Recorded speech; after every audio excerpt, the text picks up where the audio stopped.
मुंबई के Coldplay concert को लेकर बड़ी खबर सामने आ रही है। बुक माई शो के जो सीईओ हैं उन्हें दोबारा समन किया गया है।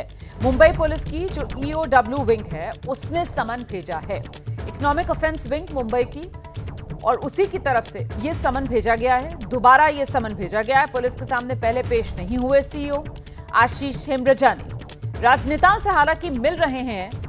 बुक माई टिकट के सीईओ आशीष हेमरजानी, लेकिन पुलिस के सामने वो पेश नहीं हो रहे। बुक माई शो के सीईओ हैं आशीष हेमरजानी। पूछताछ के लिए फिर से उन्हें बुलाया गया है। पहले समन का उन्होंने जवाब तक नहीं भेजा था।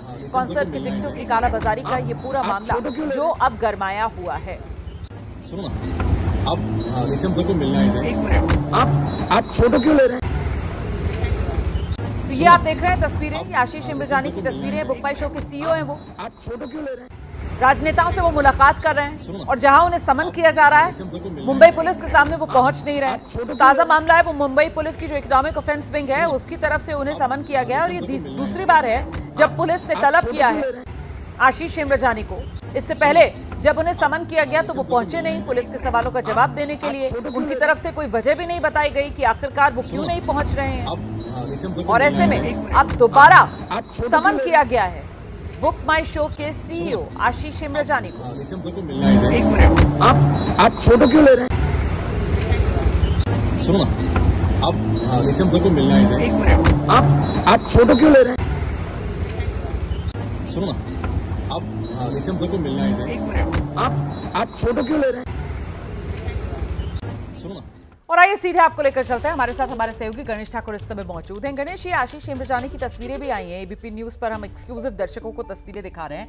जहां समन किया जा रहा है पुलिस की तरफ से वहां वो पहुंच नहीं रहे हैं। और ऐसे में जो पॉलिटिकल सर्कल्स हैं, कौन कौन से राजनेता जिनसे मुलाकात करने के लिए नजर आ रहे हैं यहाँ पर निकले हुए अपने घर से आशीष हेमरजानी? जी देखिए रोमाना, आशीष हेमरजानी को आज 11 बजे मुंबई पुलिस के ईओडब्ल्यू के सामने पेश होना था। वहां वो नहीं गए। दूसरी बार उन्हें समन्स किया गया था, लेकिन वो सीधे पहुंचे जहां पर हमारे कैमरे ने उन्हें अपने कैद किया। वो पहुंचे डिप्टी सीएम और राज्य के गृह मंत्री देवेंद्र फडणवीस के निवास स्थान पर, लेकिन देवेंद्र फडणवीस ने उन्हें मिलने से इनकार कर दिया। वो कोशिश करते रहे कि कहीं उनसे मुलाकात हो जाए और वो कहीं ना कहीं अपनी बात उनसे रखें, या उनकी कोशिश रहेगी कि कोई राजनीतिक दबाव बनाया जाए, लेकिन वो नहीं हो पाया। फडणवीस ने उनसे मिलने से मना कर दिया। वो सीधे कैबिनेट के लिए मीटिंग के लिए चले गए। उसके बाद जब हमारे कैमरे ने उनसे सवाल किया तो कैमरा खींचने की कोशिश की, कैमरा बंद करने की कोशिश की और कोई सवाल के जवाब नहीं दिया और वहां से वो चले गए। बताया जा रहा है कि कहीं ना कहीं और भी राजनेताओं से मिलने की वो सब कोशिश करते नजर आए, लेकिन कोई भी उनसे मिल नहीं रहा, क्योंकि मामला ही वैसा है। आर्थिक भ्रष्टाचार का आरोप लगा है। ये काफी ट्रेंड हो रहा है ये पूरा मामला कि कालाबाजारी हुई, लाखों में टिकट बिक रहे हैं। तो क्या ये कुछ छुपाने की कोशिश कर रहे हैं? अगर जैसे हम कहते हैं चोर की दाढ़ी में तिनका, अगर सब इनका सही चल रहा था, कोई भ्रष्टाचार या कोई ब्लैक मार्केटिंग नहीं हुई, तो पुलिस के सामने क्यों नहीं जा रहे? और पुलिस के सामने जाने के समय पर ये मंत्रियों से मिलने की कोशिश कर रहे हैं, जहां से उन्हें वहां से बाहर निकाला जा रहा है। तो ऐसे में कई सवाल बन रहे हैं कि आशीष हेमरजानी को छुपाने की कोशिश कर रहे हैं। तो गणेश, ये जो तस्वीरें हम दिखा रहे हैं इस समय एबीपी न्यूज के दर्शकों को, ये देवेंद्र फडणवीस के जो आवास है उनका, उसके बाहर की तस्वीरें हैं। मतलब जहां पर पहुंचे थे आशीष हेमरजानी, मुलाकात किसी तरीके से चाह रहे थे वो कि महाराष्ट्र के डिप्टी सीएम से हो पाए उनकी, लेकिन वो हुई नहीं, क्योंकि आप बता रहे हैं कि देवेंद्र फडणवीस ने उनसे मुलाकात नहीं की। तो ये उन्हीं के आवास के बाहर की तस्वीरें हैं क्या? जी बिल्कुल। हमने उनसे पूछा कि क्या आप डीसीएम साहब से मिले, तो उस सवाल पे ही वो नाराज हो गए। आप कैमरा क्यों शुरू कर रहे हैं, कैमरा बंद करिए। उन्होंने वहां पुलिस को बुलाया। हमारे जो प्रतिनिधि हैं उनको उनका फोन भी छीना उन्होंने और पुलिस के हवाले किया। बाद में पुलिस से हमने फोन ले लिया जिसपे ये तस्वीरें कैद हुई थी। तो जैसा मैं बता रहा हूँ कि कुछ तो गड़बड़ है, इसी वजह से ये पुलिस के सामने नहीं जा रहे, राजनेताओं से मिलने की कोशिश कर रहे हैं और मीडिया को देखते हुए नाराज भी हो रहे हैं, गुस्सा भी हो रहे हैं। तो ये जो इतना बड़ा कॉन्सर्ट, इतना बड़ा ग्रुप और इतनी मांग उस टिकट की, जो टिकट 2-3 हजार रुपए में मिलने चाहिए, वो लाखों में कालाबाजारी उसकी हो रही है। तो कहीं ना कहीं अंदर के सोर्सेस मिले हैं, इसी वजह से ये पुलिस से बच रहे हैं या पुलिस की जांच में सहयोग नहीं कर रहे हैं, पुलिस के सामने नहीं जा रहे हैं। ऐसे कई सवाल है जो पुलिस ढूंढने की कोशिश कर रही है। और अगर हेमरजानी वापस पुलिस के सामने हाजिर नहीं होते हैं तो कानूनी सलाह लेकर मुंबई पुलिस आगे की कार्रवाई उनके खिलाफ और उनके कंपनी के खिलाफ करने जा रही है। बिल्कुल, आगे क्या कार्रवाई हो सकती है इस पर आप जवाब दीजिएगा। आप रहिए मेरे साथ गणेश ठाकुर। इस बीच जरा एक बार फिर से ये तस्वीरें दिखा देते हैं। आशीष हेमरजानी बुक माई शो के सीईओ हैं। इन्हें मुंबई पुलिस की तरफ से समन किया गया था, 11 बजे बुलाया गया था, लेकिन वहां पेश होने की बजाय पहुंच गए डिप्टी सीएम देवेंद्र फडणवीस के आवास पर। उनसे मिलने की कोशिश कर रहे थे, हालांकि देवेंद्र फडणवीस ने इनसे मुलाकात नहीं की है और वहीं पर एबीपी न्यूज की टीम मौजूद थी। जरा देखिए किस तरीके से जो मीडिया कर्मी है उसी पर भड़कते हुए नजर आ रहे हैं आशीष हेमरजानी। एक मिनट, आप फोटो क्यों ले रहे हैं? सुनो ना, आप ऋषभ सर को मिलना है। एक मिनट, आप फोटो क्यों ले रहे हैं? सुनो ना, ऋषभ सर को मिलना है। एक मिनट, आप फोटो क्यों ले रहे हैं? सुनो ना, आप ऋषभ सर को मिलना है। एक मिनट, आप फोटो क्यों ले रहे हैं? सुनो ना, आप ऋषभ सर को मिलना है। एक मिनट, आप फोटो क्यों ले रहे हैं?